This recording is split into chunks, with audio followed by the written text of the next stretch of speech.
I'm here with Tim Gabbet, and the first thing is you are a monster for offering to do a podcast after 2 days of teaching a course, which speaks to your character. So I think I'm very grateful, as many people who follow the show or medical are. We're thankful for your research and your work and your ability to help people, but I think I'm more, now seeing you after a 2-day course, I'm even more grateful for the amount of work you do and your work ethic, man. Crazy. So. Oh, well, yeah, I appreciate the chance to have a chat to you about it. It's like the course was unreal. Like, it was. I don't think, I've been to a couple of really good courses. I usually do one or two big courses a year. I think the other course that I've taken that was that impactful was the SFMA course, which is a medical model assessment course. It was just like, whoa, this is big, and after reading all the research and now seeing it in context, when you actually see the data and you're like, whoa, this is a big thing that we could do, and the interaction from the clients with the people we had in the course was really cool, like a really cool discussion, a good blend of where the numbers fall and how do you actually do something with it. Yeah, I agree. Like that, to me, that's always what makes the courses so much fun. It's the interaction, it's the discussion, and we really don't know. We've got an idea. I said it at the start. We've got an idea where the course is going to go, but it goes into places that I didn't even expect it. So it's the contribution of everyone that makes it a good course. Yeah, good thought-provoking case studies too. We had a lot of different sports represented, which was cool to see. How you take one concept and expand it out globally. And I think there's two things that I took away from the course. I didn't tell you I was going to say this, but I think the biggest things that I took away, one was that you're really into balancing the numbers with the person in front of you, and I think that's really valuable for medical practitioners and stuff like that. But the other thing that was really valuable is your honesty with, this is where we're at. It might change next week. We don't really know. I think sometimes, as you have said on another podcast that you around social media, it's like once it hits social media, it's like fact, it's evidence, and people are like, no, this is what it is. And you're like, well, not really. That's a thought process we're evolving. It's not hardcore, Yeah, look, if let's think of technology. If technology didn't evolve, we wouldn't fit a computer in this office here that we're in. Yeah. We'd still be using landlines to communicate with each other. We wouldn't walk around with mobile phones. Right. We'd be writing letters to each other. Yeah. We wouldn't be texting or sending emails or direct messages. So things evolve, and we'd be crazy if we didn't think that research was the same. Yeah, right. So that's the beauty of research. In the end, we'll probably all be proven wrong. Yeah. If we have this thought of it's right or it's wrong. All it is at this point in time, this is the evidence, and we're standing on the shoulders of someone who's come before us. Sure. And down the track, or long after I retire, hopefully someone, someone will take up the baton and they'll run with it, and we'll have a whole new set of information. Yeah. And they'll look back on that and they'll go, well, this is what we used to think. This is where it's at now. Yeah, which is, again, from your work, but also that's kind of just all of evidence-based medicine that we're using now is like you're doing the best with what you have right now, And it's not like you're living in a vacuum. It's data and numbers as part of the big equation. So kind of bringing it full circle to start is, I guess there's probably a lot of people who are exposed to your work but don't understand the nitty-gritties. Could you just define the acute to chronic workload ratio in a basic term, just so people have context for the rest of the episode? Yeah, well, essentially the acute to chronic workload ratio is looking at the acute training load that you've done, so the training you've done in a short period of time, the chronic training load, the training that you've done over a longer period of time, and it's looking at the ratio between the two. Sure. So it's looking at how much fitness you've developed, how much fatigue you've developed, and it's essentially the measure is it's a measure of, are you prepared for the training that you're about to do? Absolutely. And that's in the context of kind of where you come from. If you're a medical provider, you put it in the bucket for injury reduction. And if you're a strength coach or a coach, you put that in the bucket of performance. But honestly, I think the data has shown that they're running in parallel more, though, in terms of the acute to chronic workload ratio to kind of help you with both. Yeah, absolutely. Like it's there's a lot of stuff from individual sport showing that the ratio is related to performance, that if you can get your fitness high and your fatigue low, you should perform well. It's a little bit harder to measure performance in team sport environments, because your performance is very much dependent on the performance of the opposition. Yes. And your teammates. Yeah, exactly. So there's a whole heap of factors there. So injury risk is a lot easier to associate with. It's a lot easier to measure, but we're starting to get to points where we're we're changing the narrative now. We're starting to look at, well, what's the effect of training load on performance? Right. That's where the research is going. Yeah, and so kind of one of the bigger things that I took away from the weekend, and anyone who's listening, we don't want to give you the course, you should go take it because it's very, very worth it. But the thing that I think was most valuable from understanding the whole thing was the concept of a floor and a ceiling, and how you have a time domain of like, okay, if I want to get here and I'm here, how do I bridge that gap? Can you explain a little bit about those concepts? Yeah, well, essentially the floor is your current capacity. Where are you now? The ceiling is what's the required capacity that you need to get to, and then we've got a certain amount of time to get from point A to point B. If you've got adequate time to get there, then you can get from the floor to the ceiling, and you can get your athlete there in a safe way. But if you don't have enough time, then and the ceiling doesn't change, or the floor's not high enough, then you've got to ramp up that load pretty quickly. And when you ramp up your loads pretty quickly, it increases your risk of something bad happening. Sure, yeah, and kind of, so with those two things in mind, I think that, I don't remember when the first couple papers came out, early 2000s, when you were really starting to put this idea out to the world. It's been probably 10, 15 years that people have been able to chew on the data and implement these ideas. And I think in the most recent paper you put out, you were kind of saying like, okay guys, we're getting some things right, but there's definitely some stuff out there around the world that's maybe not being applied correctly. So the myths and misconception paper, what do you think are maybe just one, what do you think the biggest misconception or mistake that people make when they read your research and get fired up? They're like, okay, I think this can help a lot of people. Where do they maybe fall off the tracks there?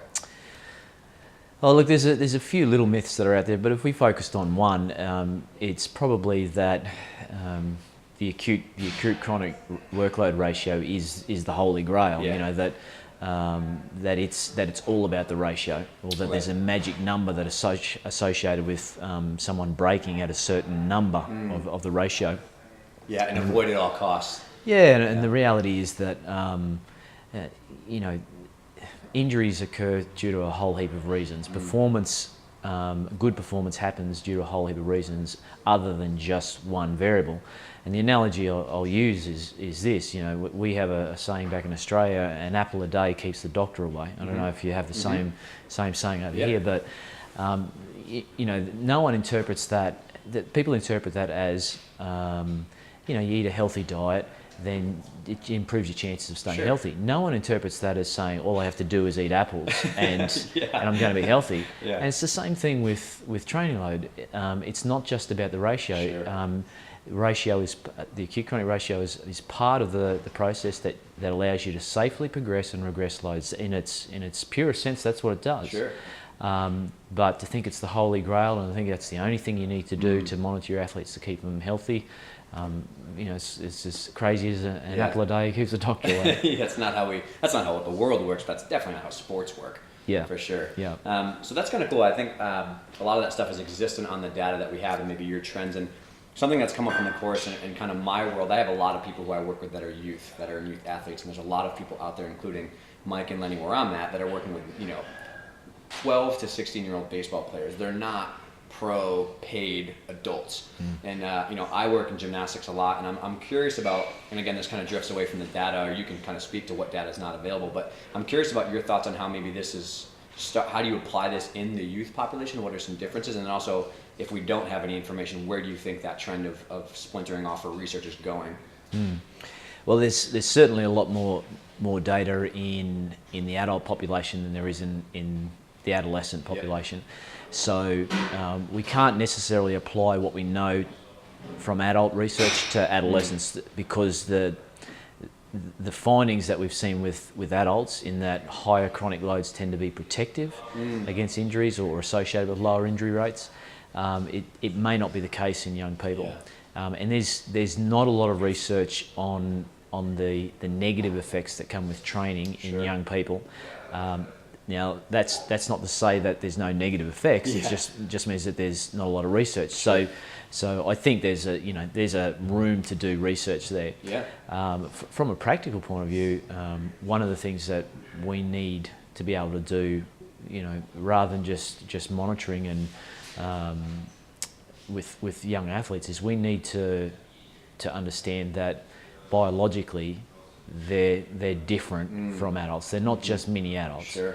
All we need to think about is skeletal maturation there. When the bones aren't fully formed, they're soft bones, so they're going to respond to load differently. Sure.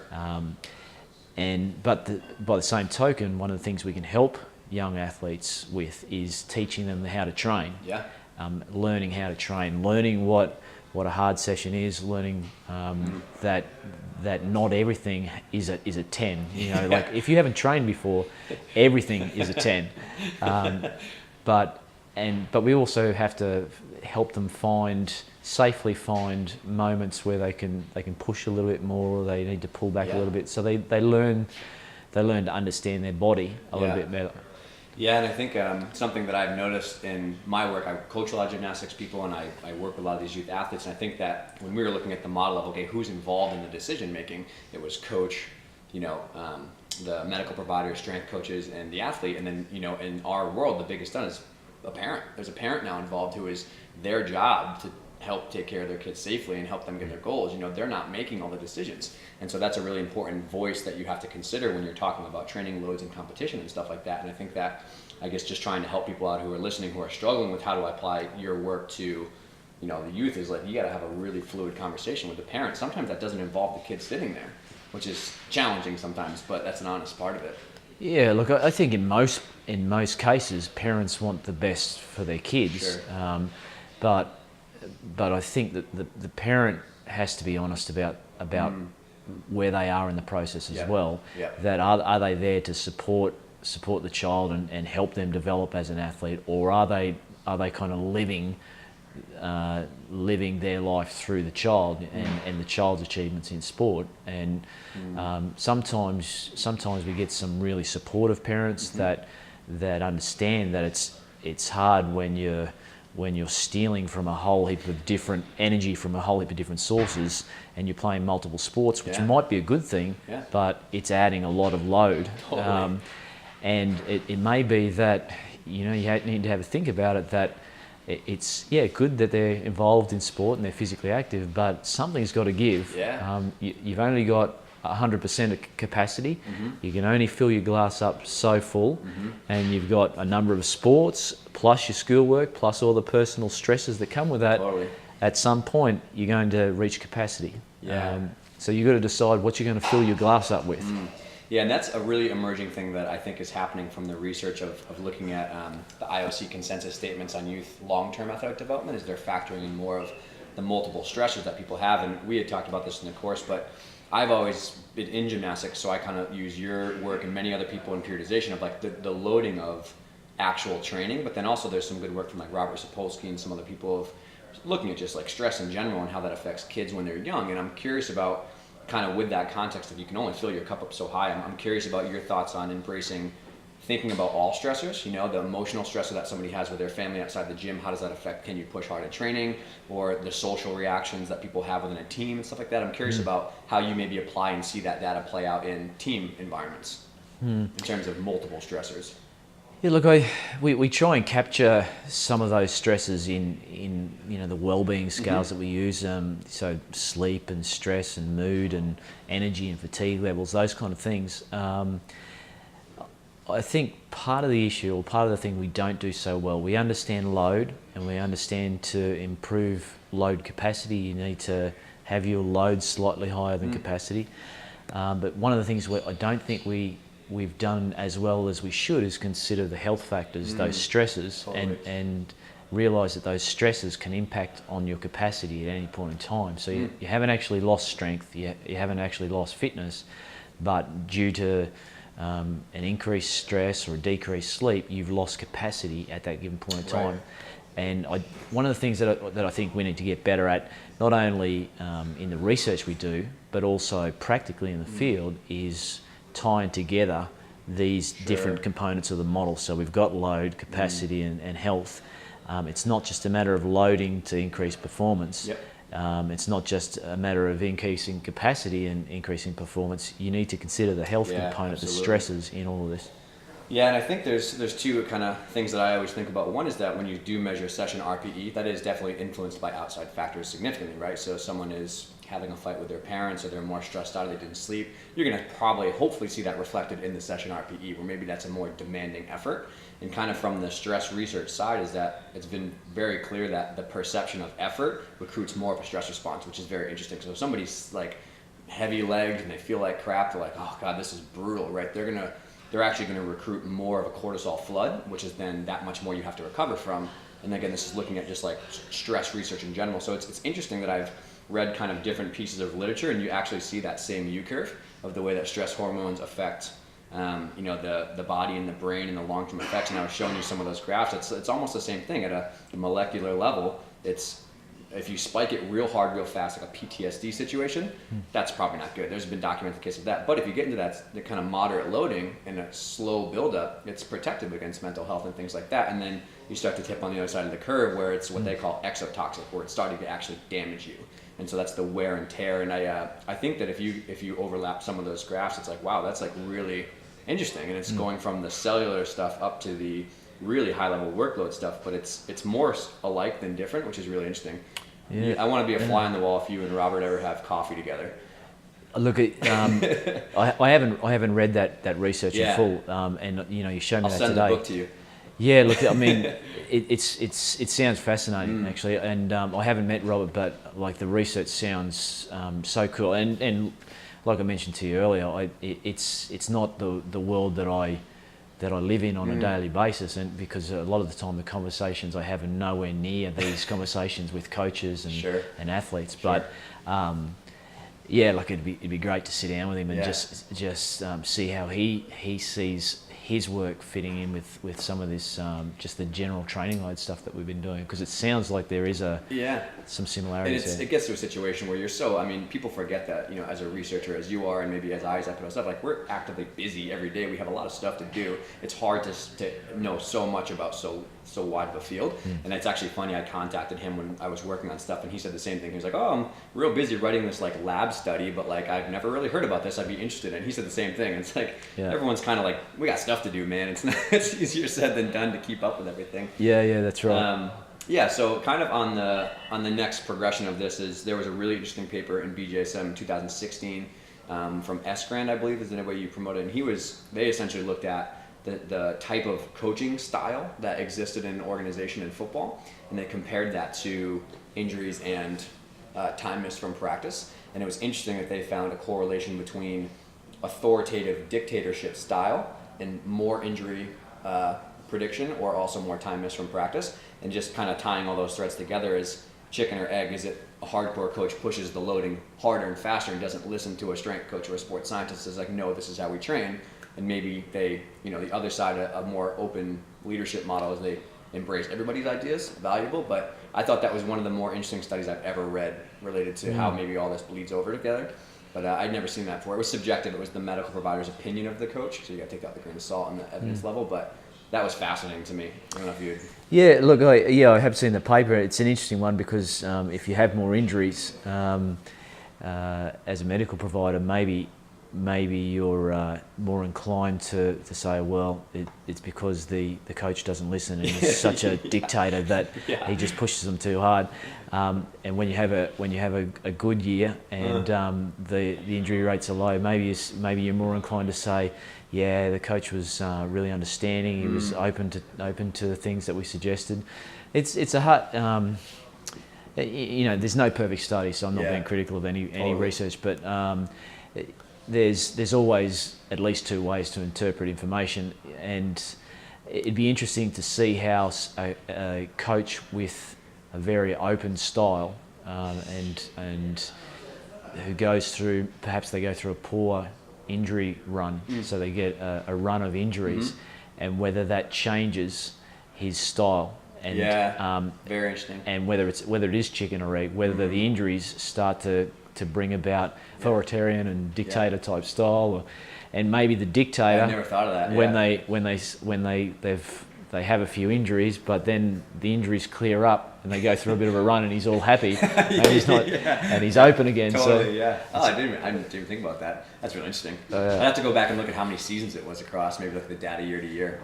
That's there's a lot of research coming out of that UEFA group. So. Cool. and there's multiple teams involved, so that's obviously helpful too. Yeah. And that's really helpful. So I guess shifting gears into more of the applications of some of these things. I'm curious. We talked about a couple interesting concepts that I'd never even had on my radar. So on the application side, one is that it's easier to measure an external workload in a running athlete because it's just GPS, or it's easier to maybe measure that for throws or something like that. How would you suggest that practitioners that are working in maybe more mixed kind of variable sports, so like I'm thinking of wrestling, I'm thinking of CrossFit, I'm thinking of gymnastics, where there's infinite possible things to measure.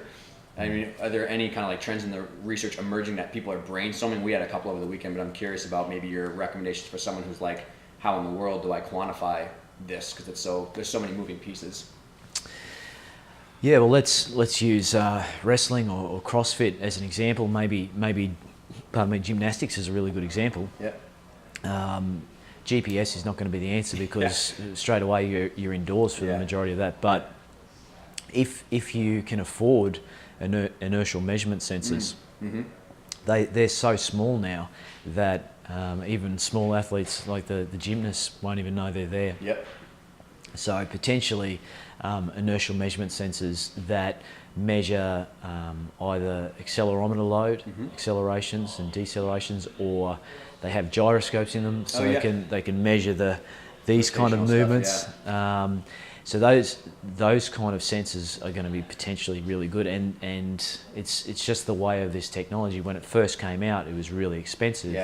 But as it becomes more affordable to develop them, they're going to become more affordable. Every person could potentially. We have one in our phone now for iPhones. So there you go. So they're going to become more affordable, which means they're going to become more accessible to pretty much every athlete, including amateur athletes. Yeah, and I think we had talked about too how maybe that can pair with some pure physiological data like heart rate straps and things like that, and looking at maybe the percentage of time you're working in certain intensities. That's personally what I think. I'm going to go back home and let this kind of sink in for a couple of days, and then probably hit it pretty hard in the next month trying to figure out where does this apply and how to kind of start implementing some of that stuff. So I'll let you know if it all goes well. Yeah, good luck with it. So on the kind of continuation of that, I think a lot of medical providers are taking some pretty big, I guess leaps is the best thing. They're reading papers or data on this topic, and they're making a pretty big aggressive jump onto how to apply it to the medical world of pathology. And something I'd asked you is how do you approach this when someone's chronic load is so low because they've had surgery, say they have a slap tear, say they have a hip labral tear, and they're just limited by their protocol and the pathology. So like the graft can't be loaded for a certain amount, or the tissue can't be loaded for so much, and just walking is too much to stress the graft, so they're in crutches. What do you think that is the best way for someone saying, okay, maybe you're out of pain, and I'm trying to think about your floor is real low because you're in a rehab setting, but you were an elite level athlete and now your labrum is repaired. How in the world are we going to get you across there, and where do I start? Yeah, I mean that situation's a tough one because we're talking about the floor, but in reality you're in the basement because you're so far away from just the capacity that you require to do your everyday life. So the first thing you need to be respectful of is be respectful of biological healing time. And the for bottleneck. For the most part, you can't cheat it. If you've got a broken arm, it's going to take you 6 weeks for that bone to heal. There may be situations where you might be able to maybe get on the front foot a little bit. Maybe there's an ankle sprain and you can tape it up reasonably well, and you can cheat biological healing a little bit. But for the most part, you just got to be respectful of that. It's going to take time for that tissue to heal, and there's not a lot that you can do about that. But in that time, I think we've got to be really mindful of the fact that just because you can't do certain things, it doesn't mean that your chronic load needs to shut down completely. And that's where I think sometimes there's mistakes being made that let's take this is a real example of an athlete who had a high ankle sprain. He was put in or it might have been an Achilles tendinopathy. He was put in a boot by the doctor, and the doctor said stay in the boot for 4 weeks. Stays in the boot for 4 weeks, and then the parents ask, well, what happens at the end of the 4 week period? The doctor says you can go back and you're cleared to play. You can go back and start playing again. Yeah. So your chronic loads tracked down to 0, and then you ask him to go from the basement up to the ceiling in one go. What I'd suggest there is there's a lot of things that you can't. There's some things that you can't do. Okay, so if you've got an Achilles tendinopathy, maybe there's some things you can't do. If you've got a slap tear, maybe there's some things that you can't do. But there's a lot of things that you can do to maintain chronic load. Yep. And it may not be things that you can do on that particular shoulder, but you want to try and keep chronic load up in as many different ways as you can. This may decondition a little bit, but you don't want the rest of the body to decondition. There's good rehab for that down the road. That's why you do it. You know, there's a way to get that back up to speed. Yeah. Yeah, and I think kind of for the advice building off that topic is, I think there's 2 really important things for the medical world to take on. So one is that you have to really understand the nuances of surgeries and what structures are affected, and talk with the doctor about, okay, what did they have done? Because sometimes they open up your shoulder, your knee, and they're like, whoa, like there's a lot more than we thought was in here. That completely throws off the protocol. And so you have to over communicate with the doctors about what happened, and you have to really do your homework to understand the pathology. But in the same sense, there's so many other things. You have 3 more quadrants in your body that you can maintain load with. And the perfect example is if you have an ACL tear and you're cleared a couple weeks out, put your foot up on the Airdyne bike and use your hands and use the other leg. That's still an aerobic fitness level that you can maintain. There's other stuff that you can do if you understand the pathology and you communicate and you respect the tissue. There's plenty of stuff you can do, and as some of the research is showing, if you can maintain even a little bit of that, that's huge. Well, not to mention up top for the athlete. Yeah, absolutely. And I just wonder if there's potentially a systemic effect as well. Huge, that you're doing exercise with a different limb, but it's actually providing some physiological adaptation to the injured limb. So if nothing else, it's blood flow. It's like dopamine releasing some chemicals of like, oh, I'm actually working out still. I'm not, hung up in a bed. It's huge for the athlete. Yeah, like, and you think about rehab. It's a pretty lonely place. Even if you've got a lot of other athletes in there with you, it's a lonely place. So no athlete wants to be in rehab. They want to be out with the team, or they want to be competing. That's what they do. So you want to try and make that athlete be feeling good about themselves as often as possible. And one of the ways you can do that is through training hard and winning a session. It's their way of okay, I've done something and I've achieved something. I've done something successful today. So pretty much all athletes, they want to be feeling successful. They want to be feeling like winners. So that's a way for them to be winning when they're not actually competing on the field. Yeah, absolutely. And I can speak from experience of, I'm really lucky to have good mentors who worked in high-level sports, Mike and Lenny, and they really have helped us build an environment where people come and it doesn't feel like a death trap. It doesn't feel like, oh, I gotta go to rehab. It's like, one, you have a good environment, but 2 is like, again, if you understand the pathology and you can push the athlete with all your tools that you have, it's either, BFR is becoming popular now, or you find another way to train. They sweat a little bit, they're in the rehab clinic, they're like, damn, like I'm kind of working hard here, and it's like that kind of that makes them want to come back. I'm thinking of, I have 2 like 4 to 6 week ACLs right now, and like they're like happy to get there because like, all right, like I get an hour of work and I can't do this, but I got plenty of other stuff I can do, and that's huge for the athlete, I think, in terms of returning to play back safely, but also in terms of it's 3 to 6 months, man. It's a grind in some of these big surgeries, and if you don't set this tone up real early, you're gonna probably lose the athlete down the road with trust.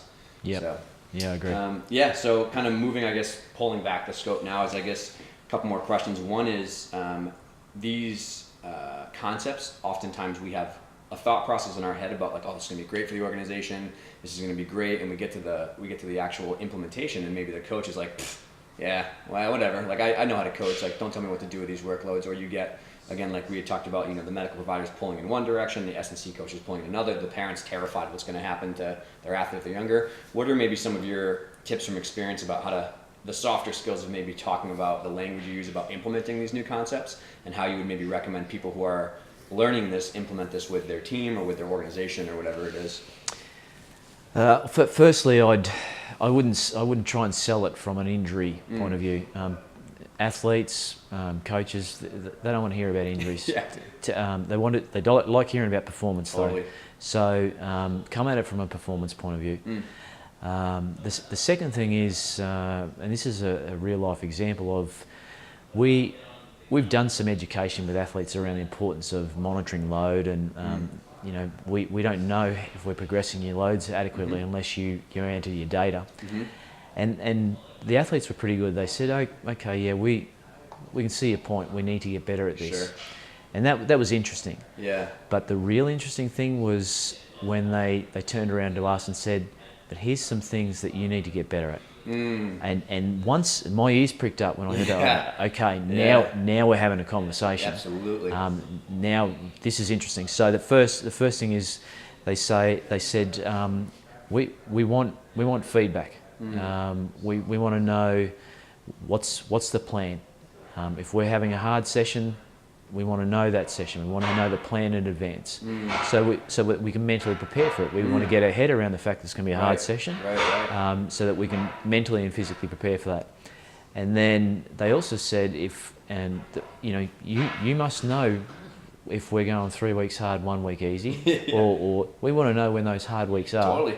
We want to know where we're going, so that if we're in the third week of a hard block, then we've just got to push for this week. We'll get to the end of the spot because there's going to be an easy week coming. Light at the end of the tunnel. So these are some things that we would like. Yeah. And I think we probably assume that it's science, so they don't want to know about it. But if we're collecting information on them, then they want to know how to get better. And this is and that's the way I would be focusing on performance. Focusing on this is how we're going to get you better, and the third part is they want to see that if they're putting numbers in and their well-being is tracking down, and they're saying that they're tired and they're sore and they're really fatigued, then they want to see something change on the back of that. Yeah, they want to hear you listening to them. Yeah, because a lot of people collect the data and they think that's the end point. Sure. That's not the end point. The data collection is not the end point. You have to have some sort of tied to some sort of outcome. So if you want to, is the data related to injury? Is it related to performance, or is it related to well-being? If we're loading really heavy and our well-being is tracking down, depending on where you are in your season, that may not be a good thing. Yeah. In pre-season, it may be expected at times. But if you're going into your biggest game of your season, the grand final, you don't want your well-being tracking down. Yeah, absolutely. Yeah, that's a great point. It's funny you mentioned that. I didn't tell this story, and I should have in the seminar. But on the conversation is a real life example. I coach 12 to 15-year-old girls, right? So we have a radical transparency policy in our facility where it's like, if it's professionally delivered and it's honest and it's appropriate, you can tell us anything and we're allowed to critique your behaviors, vice versa. It's like an open community. And one time I was like, guys, I think we really need to pick it up on these two events.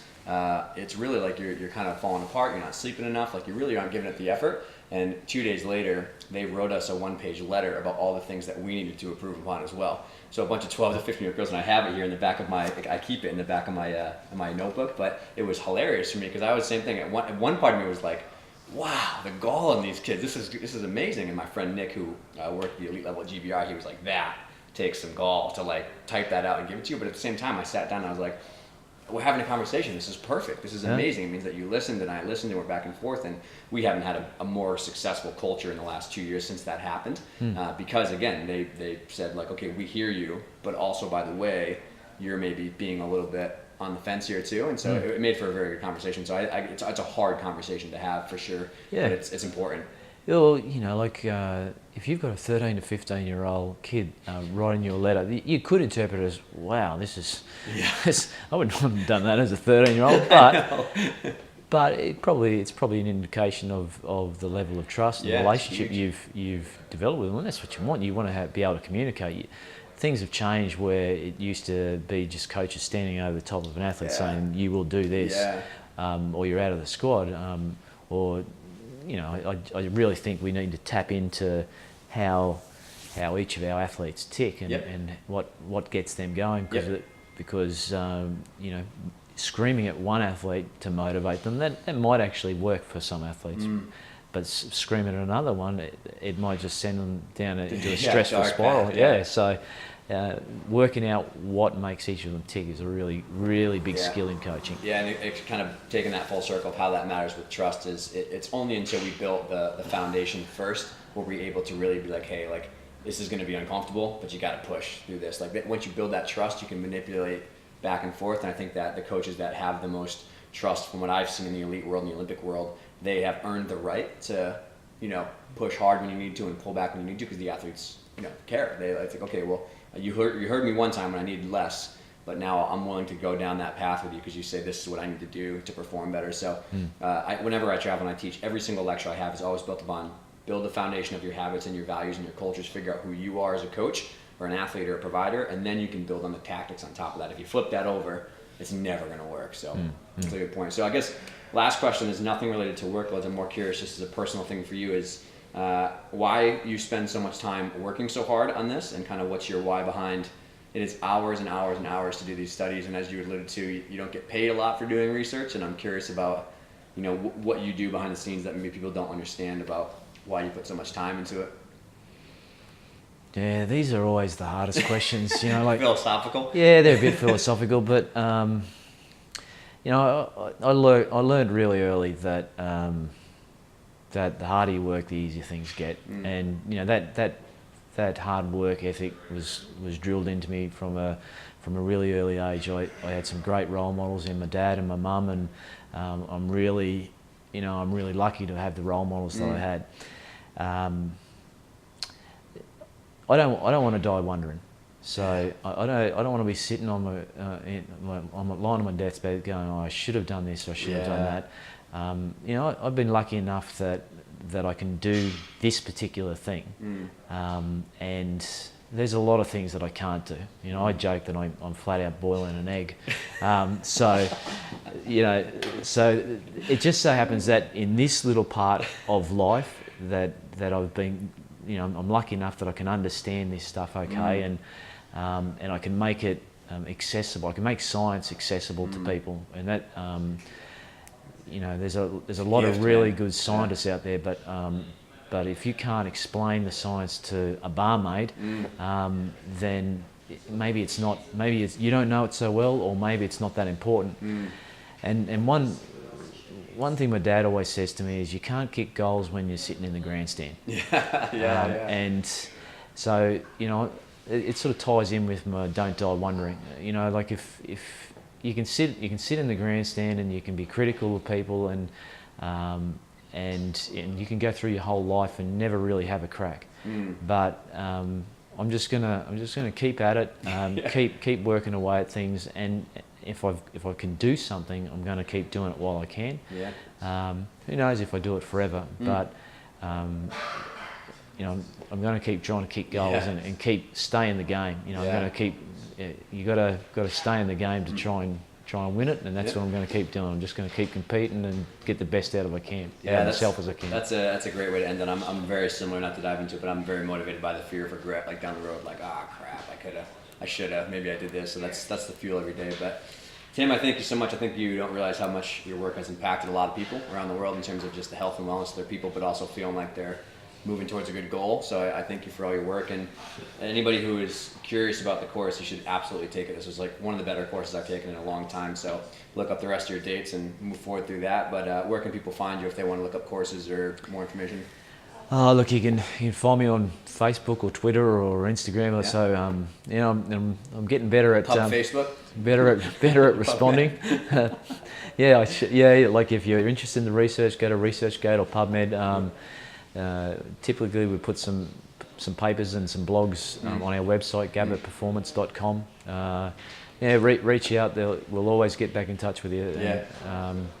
We want to try and make research accessible and get people training hard and training in a smart way. Totally, absolutely. Well, I got a train to catch, and you got to go probably take a nap after all your work. So I thank you for your time. Yeah, pleasure. Cool. Thank you.